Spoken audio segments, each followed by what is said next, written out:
الرحیم افرأیت الذی کفر بآیاتنا،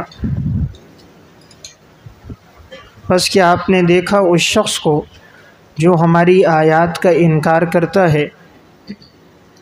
وقال لأوتین مالا وولدا، اور کہتا ہے کہ ضرور بے ضرور مجھے دیا جائے گا مال اور اولاد، ضرور بے ضرور مجھے دیا جائے گا مال اور اولاد۔ یہ آیات نازل ہوئی ہیں عاص بن وائل کے بارے میں۔ عاص بن وائل ایک مشرک تھا، تو ایک موقع پر ایک صحابی حضرت خباب بن ارت رضی اللہ تعالیٰ عنہ نے ان سے اپنا قرضہ مانگا، تو انہوں نے کہا کہ میں اس وقت دوں گا جب تم معاذ اللہ محمد صلی اللہ علیہ وسلم کا کفر کرو گے، انکار کرو گے۔ تو حضرت خباب بن ارت نے کہا اگر تم مر جائے پھر زندہ ہو تب بھی میں نہیں کروں گا۔ تو اس نے کہا کیا ہو سکتا ہے کہ میں مروں اور مرنے کے بعد زندہ ہوں؟ یعنی مشرکین تو اس عقیدے کو تسلیم نہیں کرتے تھے۔ تو اس نے کہا اگر ایسا ہی ہے کہ میں مروں گا پھر اٹھوں گا تو وہاں میرے پاس بہت سارا مال بھی ہوگا، اولاد بھی ہوگی، تو وہاں تیرے کو دے دوں گا تیرا قرضہ۔ پھر وہاں جب موت کے بعد اٹھوں گا تو وہاں بھی میرے پاس مال ہوگا، اولاد ہوگی، تو تیرا قرضہ پھر اس دن دے دوں گا۔ تو گویا اس نے یہ مذاق اڑایا نا، اور کہا اس دن میرے پاس مال اور اولاد ہوگا۔ تو یہاں اللہ رب العزت اسی عاص بن وائل کی ان باتوں کو ذکر کر کے اس کا رد کر رہے ہیں کہ بدبخت آدمی ہے جو یہ جملے کہہ رہا ہے۔ تو کیا اس کو پتہ ہے کہ اللہ کے ہاں اس کو مال ملے گا اور اس کو وہاں دولت اور پیسہ ملے گا؟ اس کے لیے تو وہاں ہم نے سخت عذاب تیار کر کے رکھا ہے۔ تو فرمایا افرأیت الذی کفر، کیا آپ نے دیکھا اس شخص کو جو ہماری آیات کا انکار کرتا ہے اور وہ کہتا ہے کہ ضرور بے ضرور مجھے دیا جائے گا مال اور اولاد، یعنی یہ کہتا ہے کہ قیامت کے دن مجھے مال اور اولاد ملے گا تو میں تجھے وہاں دے دوں گا۔ اطلع الغیب، کیا وہ غیب پر مطلع ہوا ہے؟ کیا وہ غیب کی بات پر مطلع ہوا ہے؟ ام اتخذ عند الرحمن عہدا، یا لیا ہے رحمان سے اس بارے میں اس نے کوئی عہد، یا رحمان نے سے لیا ہے اس بارے میں اس نے کوئی عہد، کوئی وعدہ۔ یعنی کیا یہ تو غیب کی بات ہے، موت کے بعد جب انسان اٹھے گا تو اس کو آیا وہاں مال اور دولت ملے گی یا نہیں ملے گی، کس حالت میں ہوگا، یہ تو غیب کی باتیں بتانا ہے۔ یہ جو کہہ رہا ہے قیامت کے دن میرے پاس پیسہ ہوگا، اولاد ہوگی، تو یہ غیب کی باتوں پہ جھانک رہا ہے، یعنی غیب کی باتوں کو جھانک کے بتا رہا ہے، یہ اس کو کیسے پتہ چلی؟ اور یا اللہ نے اس سے کوئی وعدہ کیا ہے کہ میں تیرے کو قیامت کے دن مال بھی دوں گا اور اولاد بھی دوں گا؟ تو جب نہ اللہ نے اس کو کہا نہ اس کے پاس غیب کا علم ہے تو یہ اپنی طرف سے کیسے بات کر رہا ہے؟ کلا، ہرگز ایسا نہیں ہوگا، بلکہ سنکتب ما یقول، ہم لکھ رہے ہیں جو یہ کہہ رہا ہے، ہم لکھتے ہیں جو یہ کہتا ہے۔ لکھ رہے ہیں یہ کنایا ہے کہ اس کے یہ جتنے کفریہ باتیں اور جملے ہیں یہ سب ریکارڈ میں محفوظ ہیں۔ وَنَمُدُّ لَهُ مِنَ الْعَذَابِ مَدًّا، اور ہم بڑھا دیں گے اس کے لیے عذاب کو بڑھانا، ہم اس کے لیے عذاب کو خوب بڑھائیں گے۔ تو یہ جتنے کفریہ باتیں کہہ رہا ہے یہ سب ریکارڈ میں محفوظ ہو رہی ہیں،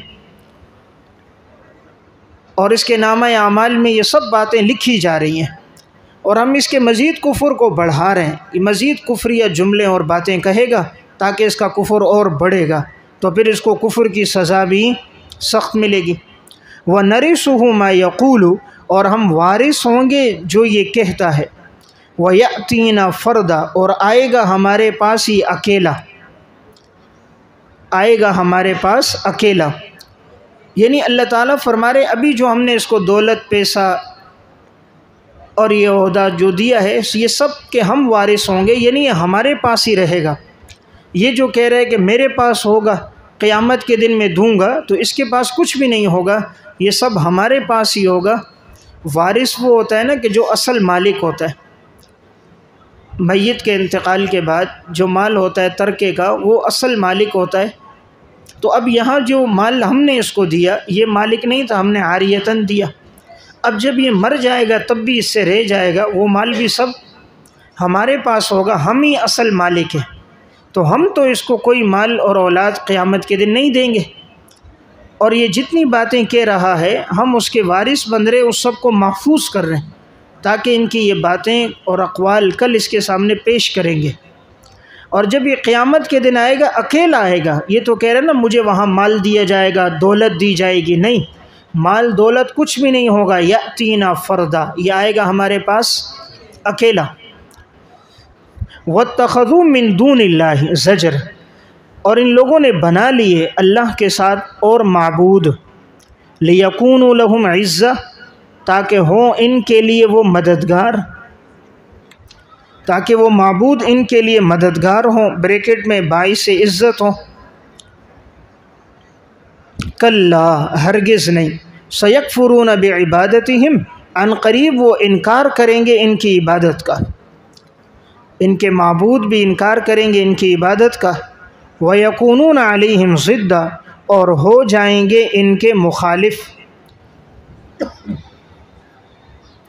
اور ہو جائیں گے ان کے مخالف. اس آیت میں فرمایا کہ ہم یہ سزا اس لیے دے رہے ہیں، انہوں نے اللہ کو چھوڑ کر اوروں کو اپنا معبود بنا دیا، اور اس لیے بنایا تھا کہ وہ ہمارے لیے باعث عزت ہوں گے، ہمارے لیے مددگار ہوں گے. تو وہ قیامت کے دن نہ ان کی کوئی مدد کریں گے اور نہ کوئی ان کے ساتھ تعاون کریں گے، بلکہ وہ لوگ تو ان کی عبادت کا بھی انکار کریں گے. وہ معبودان کہیں گے انہوں نے تو ہماری کوئی عبادت نہیں کی، اور پھر وہ ان کے مخالف ہو جائیں گے. ضد، مخالف، وہ ان کے مخالف ہو جائیں گے، یعنی بجائے تعاون کرنے کے وہ معبودان ان کے مخالف ہوں گے، اور وہ خود کہیں گے کہ ان کو بھی دگنا عذاب دیا جائے. الم تر انا ارسلنا الشیاطین، اسباب گمراہی، کیا آپ نہیں دیکھتے کہ یقیناً ہم نے چھوڑ رکھا ہے شیاطین کو کافروں پر، تعزهم عزا، کہ وہ ابھارتے ہیں انہیں، وہ ابھارتے ہیں انہیں، بریکٹ میں گناہوں پر، وہ ابھارتے ہیں انہیں گناہوں پر. اس آیت میں فرمایا کہ آپ نہیں دیکھتے ہم نے ان کافروں پر شیاطین کو چھوڑ رکھا ہے، بس شیطان ان کو بھٹکا رہے ہیں، بہکا رہے ہیں، راستے سے گمراہ کر رہے ہیں، اور یہ سمجھ رہے ہیں ہم ٹھیک کر رہے ہیں.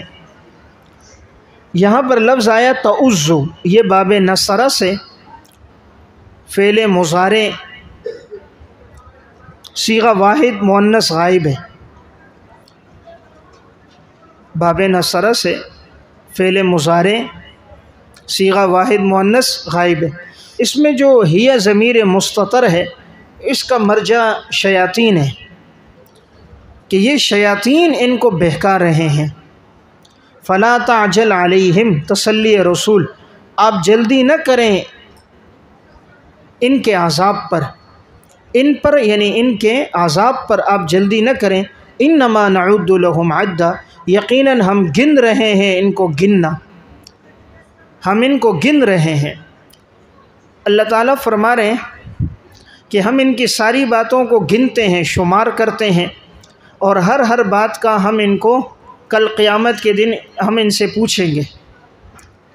دیکھیں یہ لوگ جتنے گناہ کر رہے ہیں ہم ان کو بھی گن رہے ہیں، جتنی کفریہ باتیں کر رہے ہیں وہ بھی ہم گن رہے ہیں، ہمارے شمار میں ہیں. جو ان کے لمحات گناہوں میں گزر رہے ہیں وہ بھی ہمارے شمار میں ہیں، یعنی ہم سے کوئی چیز پوشیدہ نہیں ہے. یوم نحشر المتقین الی الرحمن وفدا، بشارت، اور ہم متقین کو جمع کریں گے رحمان کی طرف بطور وفد کے، بریکٹ میں مہمان نوازی کے لیے، مہمان نوازی کے لیے. یعنی اللہ تعالیٰ متقی لوگوں کو قیامت کے دن جمع کرے گا، اور جب یہ رحمان کے پاس آئیں گے تو اللہ رب العزت کے پاس بطور وفد کے آئیں گے. جس طرح ایک وفد ہوتا ہے، چند لوگ شریک ہوتے ہیں، ان کا بڑا اعزاز ہوتا ہے، بڑی تکریم ہوتی ہے، اور ان کو لایا جاتا ہے، تو اسی طرح اللہ نیک لوگوں کی جماعت کو وفد کی صورت میں لائے گا اور سب کی اللہ جنت کے پھلوں سے اور انعامات سے مہمان نوازی کرے گا۔ دوسری طرف وَنَسُوقُ الْمُجْرِمِينَ إِلَى جَهَنَّمَ وِرْدًا، اور ہم ہنکائیں گے مجرموں کو جہنم کی طرف پیاسا پیاسا ہم ان کو ہنکائیں گے۔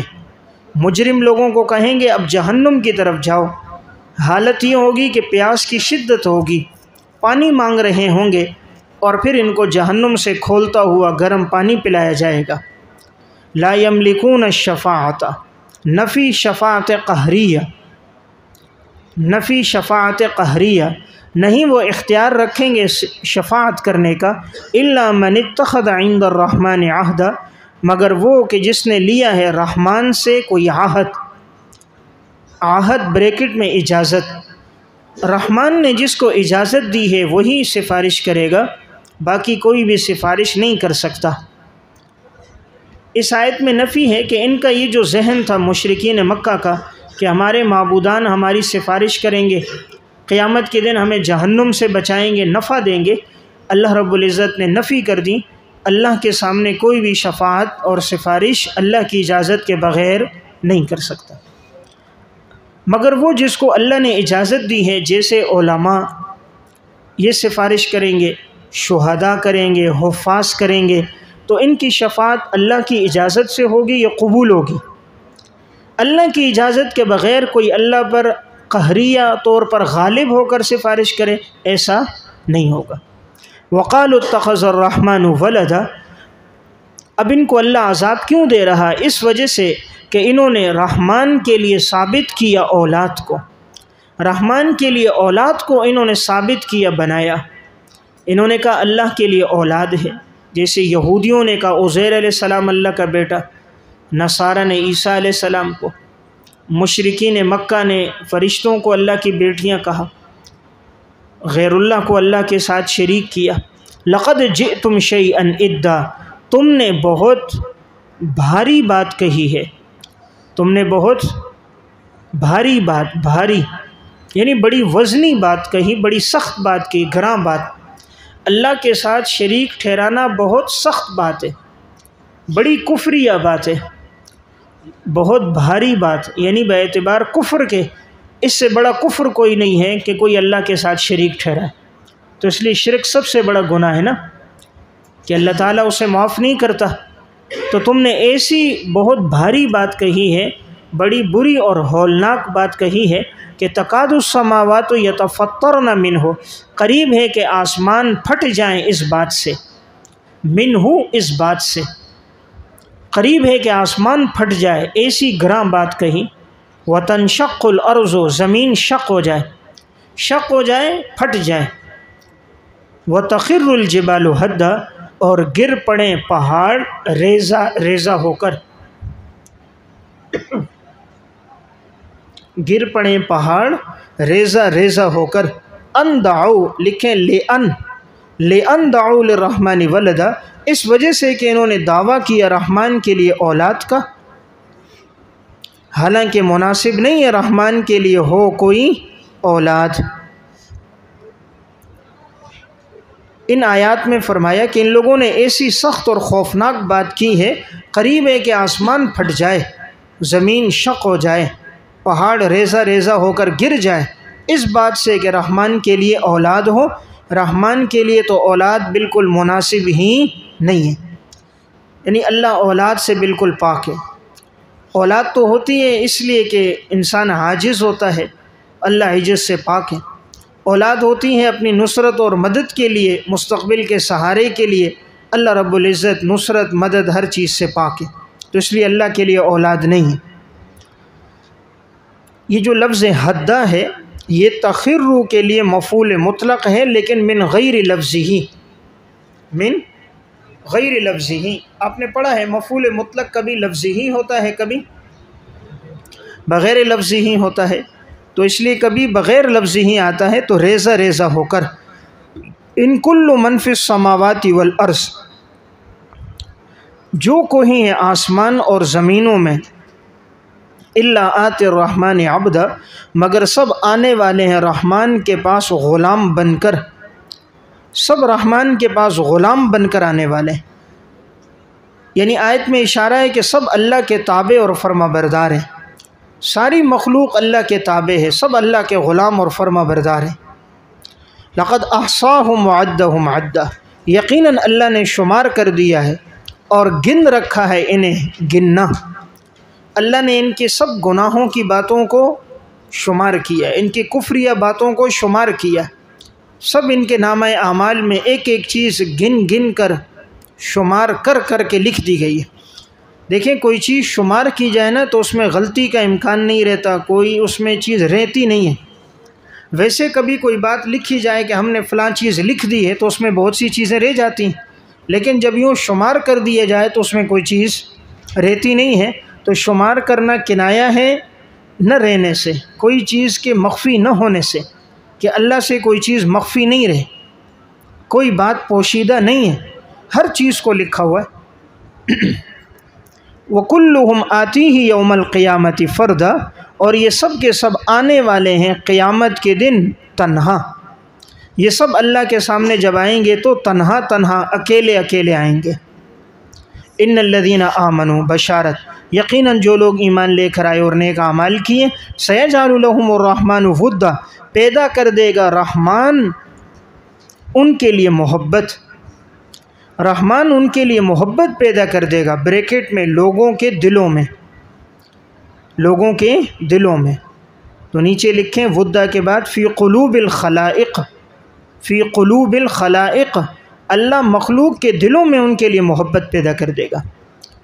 تو جب انسان ایمان اور اعمال صالحہ پر زندگی گزارتا ہے، اللہ خلق خدا کے دل میں اس کی محبت، محبوبیت اور قبولیت اللہ ڈال دیتے ہیں۔ جیسا کہ حدیث میں آتا ہے جب اللہ رب العزت کسی سے محبت فرماتے ہیں، جبرائیل امین سے فرماتے ہیں، وہ بھی ان سے محبت کرتے ہیں، پھر آسمان میں ندا ہوتی ہے، فرشتے بھی کرتے ہیں، زمین میں ندا ہوتی ہے، زمین کے لوگ بھی کرتے ہیں، اور اللہ تعالیٰ اسے قبولیت اور محبوبیت عطا فرما دیتے ہیں۔ تو معلوم ہوا محبوبیت انسان کو اعمال سے ملتی ہے۔ فَإِنَّمَا يَسَّرْنَاهُ بِلِسَانِكَ، یقیناً ہم نے قرآن کو آسان کر دیا آپ کی زبان میں، ہم نے قرآن کو آسان کیا آپ کی زبانی، لِتُبَشِّرَ بِهِ الْمُتَّقِينَ، تاکہ آپ خوشخبری دو اس کے ذریعے سے متقی لوگوں کو، وَتُنذِرَ بِهِ قَوْمَ اللُّدَّ، اور آپ ڈراؤ ایسی قوم کو جو جھگڑالو ہے، ایسی قوم کو جو جھگڑالو ہے۔ فَإِنَّمَا يَسَّرْنَا، عنوان ہے ترغیب الی القرآن، ترغیب الی القرآن۔ اللہ تعالیٰ نے فرمایا ہم نے قرآن کو آپ کے لیے آسان کر دیا، آپ کی زبان میں، یعنی عربی زبان میں، یعنی ہم نے اسی زبان میں نازل کیا جو آپ کی زبان ہے۔ اب آپ صلی اللہ علیہ وسلم کی زبان عربی تھی تو اللہ نے قرآن کو بھی عربی زبان میں ہی نازل کیا۔ کیوں نازل کیا؟ دو مقاصد، دو حکمتیں بیان کی۔ پہلا مقصد متقی لوگوں کو خوشخبری دو، دوسرا مقصد جھگڑالو قوم کو ڈراؤ۔ تو اب یہاں پر مشرکین مکہ کو اور ان کفار کو جھگڑالو کہا گیا، کیونکہ یہ لوگ بات بات پہ جھگڑا کرنے والے تھے، اور زمانے جاہلیت میں معمولی بات پہ جھگڑا ہوتا اور ایک عرصہ دراز تک جھگڑا رہتا، تو اس سے معلوم ہوا جھگڑا کرنا کوئی اچھی صفت نہیں ہے، اللہ کو ممدوح نہیں ہے، مبغوض ہے۔ اس لیے حدیث میں آتا ہے آپ صلی اللہ علیہ وسلم نے فرمایا ابغض الرجال الی اللہ الد الخص، تمام لوگوں میں مبغوض ترین، بدترین انسان وہ ہے جو جھگڑالو انسان ہے۔ تو یہ جھگڑا کوئی اچھی صفت نہیں ہے، معاف کرنا اچھی صفت ہے۔ تو اللہ نے فرمایا ہم نے قرآن کو آسان کیا۔ دیکھیں ہر زبان کا بچہ قرآن کو پڑھ سکتا ہے، ہر زبان کا بچہ قرآن کو پڑھ سکتا ہے، دنیا کی کوئی اور کتاب نہیں ہے ہر زبان والا پڑھے اس کو۔ اب چاہے وہ افریقہ کا ہو، امریکہ کا ہو، یورپ کا ہو، برطانیہ کا ہو، فرانس کا ہو، اٹلی کا ہو، پاکستان کا ہو، بر صغیر کا ہو، ایشیا کا ہو، سب قرآن پڑھ رہے ہیں، اور ہر ایک جب پڑھتا ہے تو اللہ نے اس کی آواز، لب و لہجہ بالکل الگ رکھا، اور اللہ نے زبان پر ایسا جاری کر دیا کہ پڑھنے والے کو وجد آ جاتا ہے۔ تو دنیا میں کوئی ایسی کتاب نہیں کہ جو ہر ایک کی زبان پر بھی جاری ہو، اور پھر اللہ نے اس کو آسان بھی بنایا ہو کہ 7 سال 6 سال کا بچہ بھی حافظ قرآن ہے، 60 اور 70 سال کا بھی حافظ قرآن ہے، اور پھر یہ عمر بھر یاد بھی رہتی ہے، تھوڑی سی انسان محنت رکھے قرآن یاد رہتا ہے۔ تو اول تو اتنی ضخیم کتاب کو یاد کرنا مشکل ہے، پھر یاد کر کے زندگی بھر یاد رکھنا مشکل ہے۔ تو لیکن اللہ نے ایسا آسان کیا کہ ہر آدمی اس کو یاد کر سکتا ہے۔ تو وَلَقَدْ يَسَّرْنَا الْقُرْآنَ لِلذِّكْرِ فَهَلْ مِن مُدَّكِرٍ، کوئی ہے نصیحت حاصل کرنے والا۔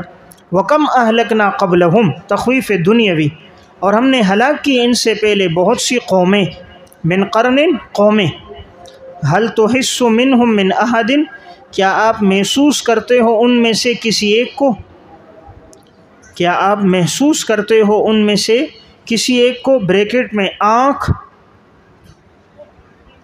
یا ہاتھ کے ذریعے سے، آنکھ یا ہاتھ کے ذریعے سے، او تسمع لهم رکزا، یا آپ سنتے ہو ان کی کوئی معمولی آواز، آہٹ، آپ ان کی کوئی آہٹ بھی سنتے ہو۔ دیکھیں اللہ نے فرمایا ہم نے ان سے پہلے قومیں بھی آئی، انہوں نے بات نہیں مانی، ہم نے ان کو ہلاک کر دیا اور ایسا صفحہ ہستی سے مٹایا۔ کیا آپ ان میں سے کسی ایک کو محسوس کرتے ہو؟ یعنی کوئی ایک زندہ نظر آ رہا ہے تمہیں؟ قوم عاد، قوم سمود، قوم لوط، ہم نے جب ان کو عذاب دیا ایسا صفحہ ہستی سے مٹا دیا، آج تمہیں کوئی بھی محسوس نہیں ہو رہا، کوئی بھی آنکھوں سے نظر نہیں آ رہا، کوئی بھی ایسا نہیں ہے جس کے ساتھ تم بات چیت کرو، ملاقات کرو، ملو، ہاتھ لگاؤ۔ تو ہم نے ان کو بھی ہلاک کر دیا، ان کی بستیوں کو بھی ہلاک کر کے کھنڈرات بنا دیا، اور تم نہیں سنو گے کوئی معمولی آواز، یعنی ان سے ملنا ملاقات تو دور کی بات، معمولی آواز، ان کی آہٹ بھی کوئی ابھی باقی نہیں ہے۔ اللہ نے ایسا صفحہ ہستی سے مٹایا، کہتے ہیں نا نام و نشان ختم ہو گیا۔ کیا؟ نام و نشان۔ تو کہا ہم نے ان کا نام و نشان ختم کر دیا، نہ نام رہا نہ نشان رہا۔ چلو نشان و علامت تو کچھ بھی نہیں رہا، اس لیے تمہیں ان کی کوئی آہٹ بھی نہیں ملے گی۔